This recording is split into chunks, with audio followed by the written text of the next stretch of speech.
Alright guys, welcome to video 1 of our Murph series. So we're going to start off by talking about the push-up. And we're getting fancy here, so here's me twice. One time doing push-ups and one time talking to you. So what I'm going to do is talk through some movement standards and just some tips and stuff that might help you out decide which option you're going to use in the workout. So let's start off by all agreeing that push-ups are really, really hard. 200 push-ups is even harder. Alright, but what's actually the hardest part about the push-up is maintaining the standard. Alright, so the standard is what we're going to talk a lot about here, and it honestly is. That's what makes them so tough. They can get through 200 reps if we let their standards drop and just do any old reps, okay? But this is what we want to dial in today, and the phrase I want you to keep remembering is how you do anything is how you do everything. All right, so keep your standards high and then keep working hard. It's going to be hard. You're going to break and rest effectively. So let's start with some good reps. All right, so we've got 3 options here, and these are going to be the options we can use for Murph on the day. So let's see if this works. All right, so the first one is going to be just a regular push-up. Now there's 3 things in common with every single good push-up. We've got lockout of the elbows at the top. We've got our chest making contact with something, and we've got our shoulders and our hips moving at the same time. Now that shoulders and hips moving at the same time is probably the hardest one to maintain, and especially when you get fatigued and your midline gets tired. So what we'll do is we'll run through the good reps, and then I'll show you some no reps. All right, so here is some solid reps. Chest touches, lockout, chest touch. Good, so that's a regular push-up. 3 reps here, all good, all right. So now we'll move on to the next one, which is the kneeling push-up. Really like this, however it can go wrong. So again, we maintain our 3 priorities. That relationship between shoulder and hip, if you keep an eye on that, we still get that. We still get the touch of the floor, and we still get the lockout. All right, all good. Obviously, what we can do then, that's still going to be really hard for a lot of us, especially at 200. So the next option up is going to be using an elevated surface. That can be a bench or a box, and then we can make the box any height you like. So I've just set it here at 20 inches, as you can see. Excuse me. But again, we can keep increasing that until we find that right level where it feels good. All right, so again, the 3 main points are achieved: contact, lockout, shoulders and hips at the same time. All right, so that really is our only 3 options. You will be aware that sometimes in class we've used putting an ab mat under your chest, and all that's going to do is limit your range of motion.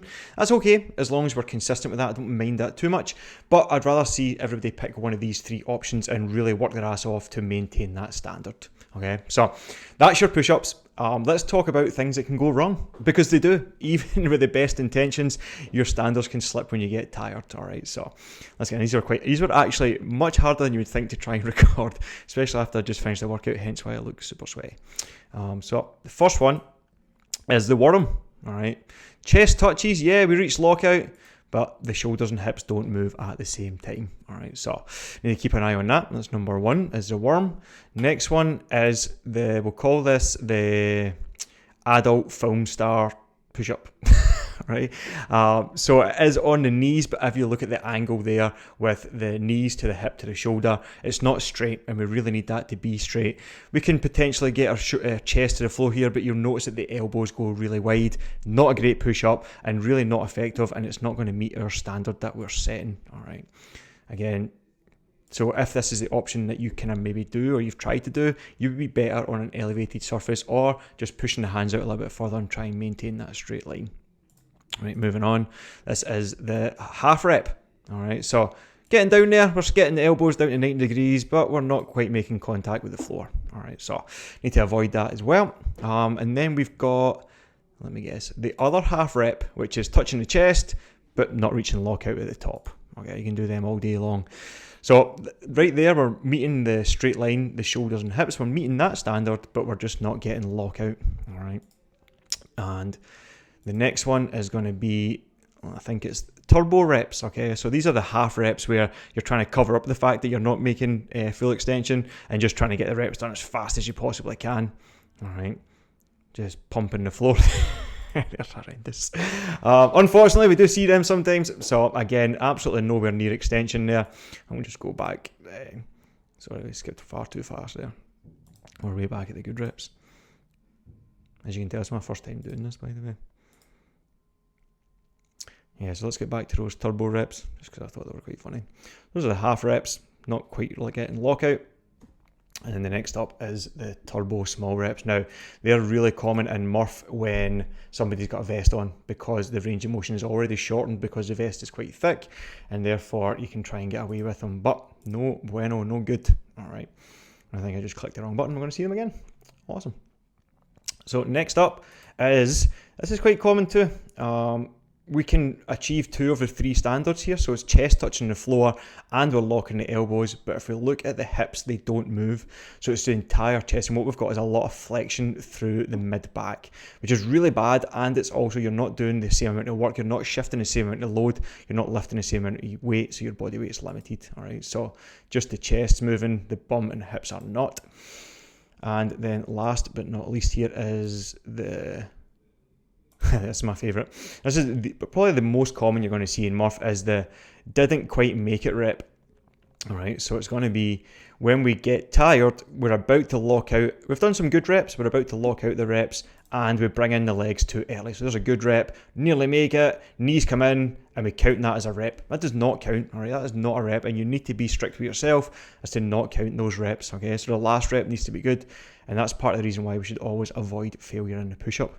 All right, the next one's going to be the belly push-up. So it's sinking the hips super low, and this is common when the core gets tired, and especially just we get general fatigue because the workout's quite long. So it's just dropping the belly down, touching the floor with the belly, and the chest gets nowhere near it. All right, no good there either. And these are just, we skipped too far there. That was the belly reps. These are just back to some standard push-ups. Real good, real hard.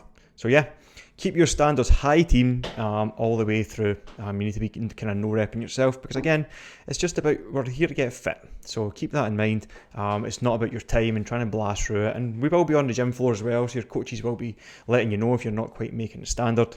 And as I said, how you do anything is how you do everything. If you're cutting your reps short in a workout, what does that say? A lot. Anyway, so in terms of strategy, number 1, do not go to failure, ever. All right, you never want to be squeezing out the last rep. That's going to have a massive effect on your recovery time and your future reps. So practice these different standards, try them out, see what's going to work for sets of 5, sets of 10, all right? Don't come straight in the gym and blast out a set of 20 and then end up in 2s and 3s, okay? So you need to be really smart here and really understand your capacity. Some of you guys might have never done 200 push-ups in a workout, so you don't know, so I would always err on the side of caution. There's no time cap in the workout. It can take you as long as it takes, but we want to take a good bash at it, all right? We don't want it to take 2 or 3 hours, all right? So be smart about it, and if you're not sure, ask a coach. That's what we're here for, and we'll keep you right. We kind of seen you guys all do push-ups before, so we will be sure to keep you on track. All right, guys, that's push-ups. Hope this video works. First time trying it. We'll be back with a video about squats, a video about pull-ups, and we're going to have a video just about general strategy and whether you should or should not attempt this with a vest. Catch you in the next one, probably tomorrow. Bye.